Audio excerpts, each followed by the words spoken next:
নমস্কার, 7 EPIC news নেটওয়ার্কে আপনাদের স্বাগত। আবাসনের মদ্যপ যুবক যুবতীদের অত্যাচারে গৃহবন্দী অবস্থায় রয়েছেন বৃদ্ধ দম্পতি। প্রশাসনের দ্বারস্থ হয়েও হয়নি কোনো সুরাহা।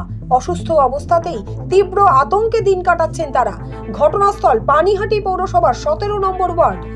এমনিতেই নিউক্লিয়ার ফ্যামিলির দৌলতে বর্তমানে আমাদের সমাজে উপেক্ষিত প্রবীণারা বেশিরভাগই নিঃসঙ্গ অবস্থাতেই বসবাস করেন।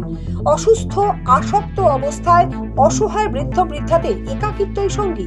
আর তারই মধ্যে চারিদিকে বহুতল আবাসনের জঙ্গলে হারিয়ে যাচ্ছে মানবিকতা, মনুষ্যত্ববোধ।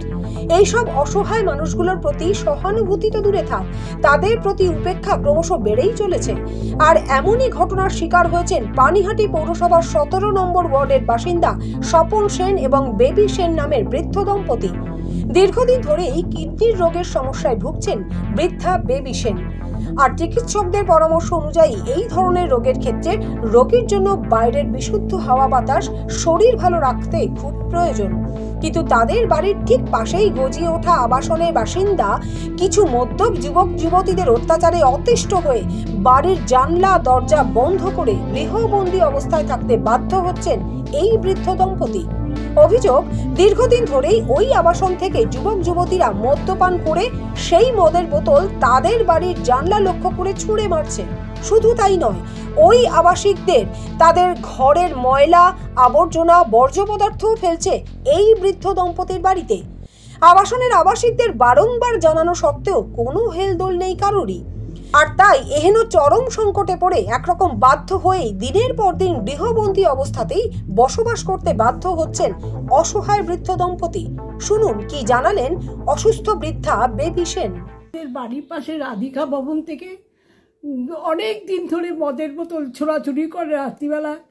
তারপরে আমি একটা কিডনির পেশেন্ট, আমার ডায়ালিসিস চলছে, প্রচণ্ড অসুস্থ আমি। আমার হাজব্যান্ড অনেকবার বলেছে কিন্তু তারা সেটা শোনেনি, যার জন্যে লাস্টে বাধ্য হয়ে আমার হাজব্যান্ড খর্দা থানা, ব্যারাকপুর থানায় সব লেখালেখি করেছে। এখন কি হবে জানি না, কবে যে পরিষ্কার হবে। আর নানা রকম এঁঠো কাটা মদের বোতল, ন্যাপকিন, যত নোংরা সব আমাদের জানলার ওখানে ফেলে। এই হচ্ছে মদ খেয়ে যখন ঝামেলা করে এইগুলো ফেলে তখন আপনারা প্রতিবাদ করলে তখন ওরা কি বলবে? প্রতিবাদ অনেক করেছি কিন্তু ওরা শোনেনি, ওরা কোনোদিন শোনেনি, যার জন্য আমরা বাধ্য হয়ে কমপ্লেন করেছি ওদের নামে।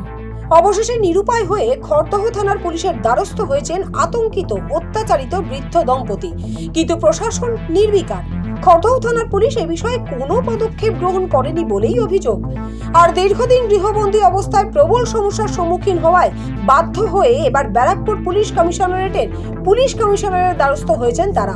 শুনুন বৃদ্ধ স্বপন সেনের কি অভিযোগ। বাড়ির উত্তর দিকে যে রাধিকা ভবন আছে, 5তলা বিল্ডিং, ওই রাধিকা ভবনের 3তলা এবং 3তলার উপরে যে ছাদ আছে, এই ছাদের উপর থেকে ওরা বিভিন্ন সময় মদের বোতল উপর থেকে আমাদের বাড়ির ঘরের জানলার পাশেই ওরা ফেলে এবং বিভৎস আওয়াজ হয় ওগুলো।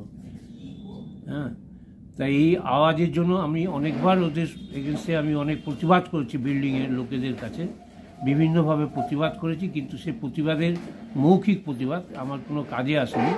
আমি বাধ্য হয়ে আমি লিখিতভাবে এইবার আমি জানিয়েছি এবং সেই জানানোটা আমি খর্দা থানাতে জানিয়েছি, ব্যারাকপুর কমিশনারকেও ওখানেও চিঠি দিয়ে জানিয়েছি।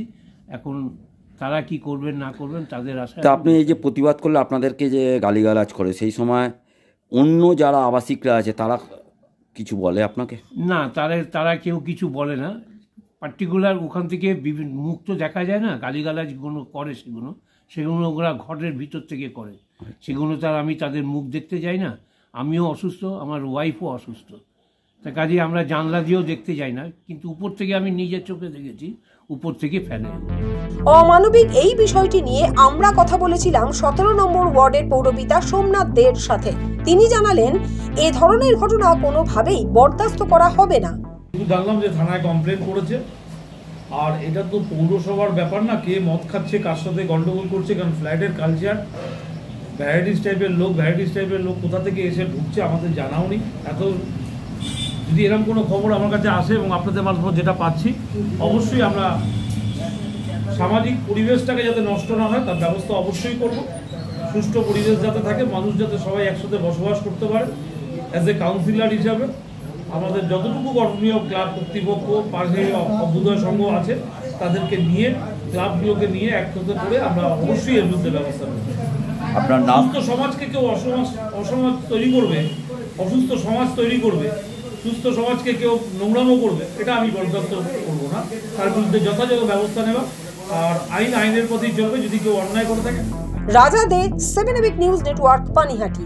আরও বিভিন্ন খবরের আপডেট জানতে হলে অবশ্যই সাবস্ক্রাইব করুন 7 এবিক নিউজ নেটওয়ার্ক চ্যানেলটি, কারণ আপনাদের একটা সাবস্ক্রিপশন আমাদের কাছে অত্যন্ত মূল্যবান। জয় হিন্দ।